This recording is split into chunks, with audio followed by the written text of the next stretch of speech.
मिनश्शैतानिर्रजीम बिस्मिल्लाहिर्रहमानिर्रहीम।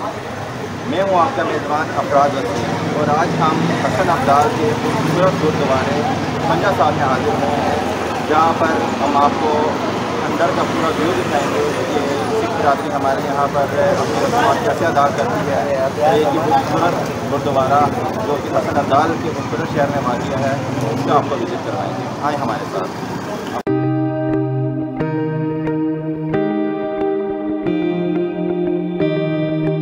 गुरुद्वारे में दाखिल होने लगे हैं तो यहाँ पर सिक्योरिटी के साथ इंतजाम किए गए हैं। तो अभी हम सिक्योरिटी एहलकार से ही पूछेंगे कि वो यहाँ पर आने वाले लोगों को किस तरह ट्रीट कर रहे हैं, SOPs का ख्याल कर रहे हैं या नहीं कर रहे हैं। अस्सलाम वालेकुम। कैसे भाई आप? क्या नाम है सर आपका? साकिब हुसैन। काजी बताएंगे कि यहाँ पे आने वाले लोगों को आप क्या बताएंगे कि वो गुरुद्वारे में अपनी बस्ती है या कोरोना के हमारे से क्या? बस बात ये है ना कि यहाँ पे कोरोना के बहुत सारे इंतजाम है और ये है कि जो भी बंदा आता है विजिटर आता है, यात्रा के लिए आता है, पूजा के लिए आता है, हम उसको बाकायदा जो गवर्नमेंट की तरफ से SOP है उसमें बाकायदा तो सैंपल बरामद कराते हैं, मास्क पहना हुआ होता है और सैनिटाइजर वगैरह इस्तेमाल करते हैं, ठीक है, और फासला बरकरार रखते हैं। बहुत ज़बरदस्त यहाँ पे इंतजाम है, तो ठीक है, मुकम्मल अमल किया जाए।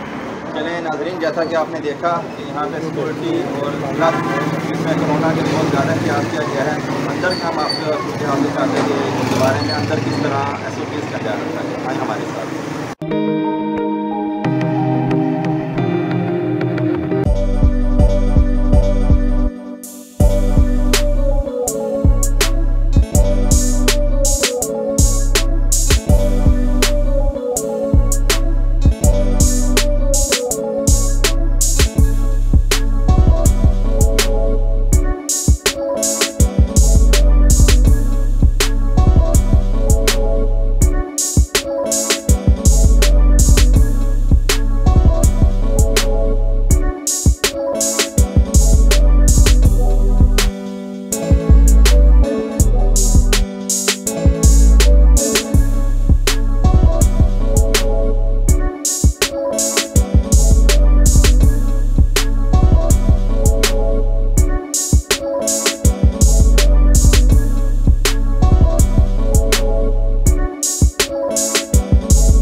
जो कि सरदार जी हमें हिस्ट्री बताएंगे कि इस गुरुद्वारे का नाम पंजा साहब किस वजह से पड़ा गया। ये देखिए, ये पंजा है बेसिकली।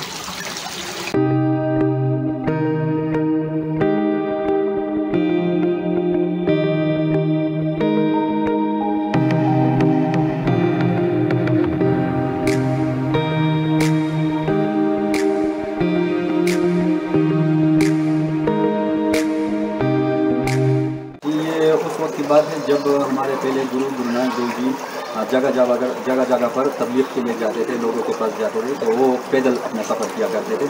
उनके साथ 2 साथी हुआ करते थे, भाई बालाजी और भाई मर्दाना जी। भाई बालाजी हिंदू मज़हब के ताल्लुक़ रखते थे और भाई मर्दाना जी मुस्लिम थे।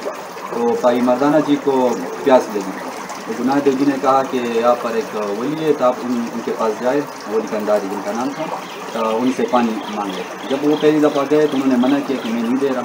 दोबारा फिर गए, उन्होंने फिर मना किया। इसी तरह 2-3 दफ़ा जब वो चले गए तो उन्होंने पानी देने से इनकार कर दिया। तब गुरु नानक देव जी ने उनके साथ हाथ में एक छड़ी हुआ करती थी सफ़र के लिए। जब उन्होंने ये छड़ी यहाँ पर लगाई तो यहाँ से सारा पानी जो वली कंदारी के पास था वो इधर आना शुरू हो गया। तो उनको गुस्सा, वली कंदारी को गुस्सा आ गया, तो उन्होंने पूरा जो पहाड़ था, अपनी वो भी एक वली थे, तो उन्होंने फेंक दिया नीचे पत्थर जो थे। तो गुरु नानक देव जी ने अपने एक हाथ से वो पूरी पहाड़ी रोक दी। तो तभी से ये वो उनका जो हाथ का जो पंजा है वो इस पत्थर पे नमूदार हुआ है, और तभी से ये पानी जो है वो आज तक बह रहा है। तकरीबन 550 साल हो गए, 500 साल हो गए, तभी से ये पानी उसी तरह बह रहा है और अभी तक रुका है।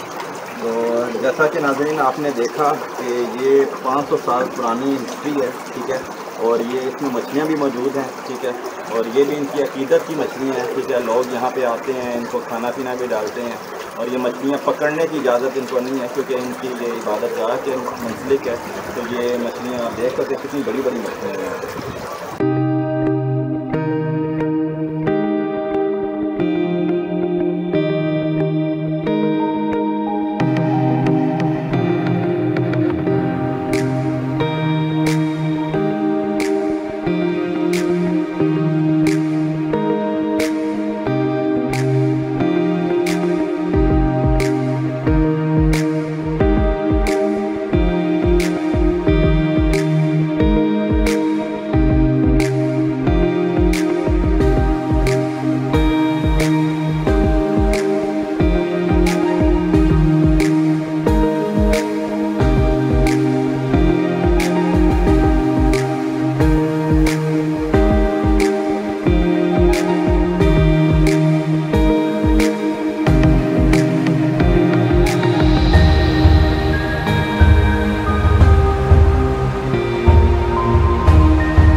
गुरुद्वारे के अंदर मौजूद हैं, तो हम सरदार जी से पूछेंगे कि वो यहाँ पे अपनी रस्मात किस तरह और किस टाइम पे अदा करती हैं।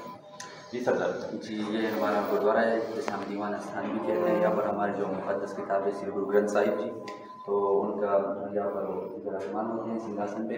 हम रोज़ सुबह व शाम 2 टाइम हम उनकी तिलावत जैसे आप करते हैं, हुक्मनामा सुनते हैं। तो जब उनका हुक्मनामा होता है उसके बाद हम ये अरशाद को लेते हैं। उसके बाद हमारी 2 अरदास होती हैं, किताबी तकरीर होती है। उसके बाद फिर जी सरदार जी ये बताएंगे ये बच्चे जो क्या है? जी, ये हमारे जो छोटे बच्चे होते हैं उनको गुरबत की जमाना स्कूल होता है, वहाँ पर उनको बाजे की ट्रेनिंग दी जाती है। जो रोज़ सुबह शाम हमारा कीर्तन का जो प्रोग्राम होता है, तो उसमें ये बाजे और तबले के साथ अपनी कुर्बानी और शबर कीर्तन करते हैं। तो उनको बचपन से ही खेल दी जाए।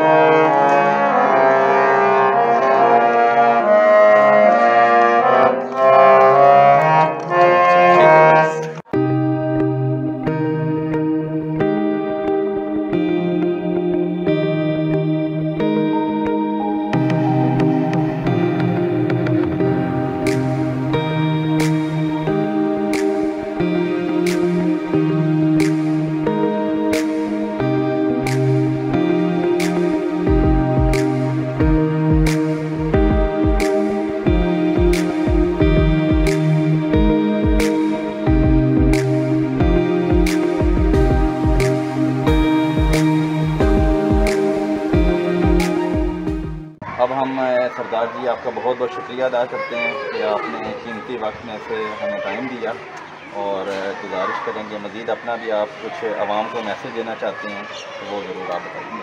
पहले तो मैं आपका भी शुक्र अदा करना चाहता हूँ कि आपने टाइम निकाला और यहाँ पे आए।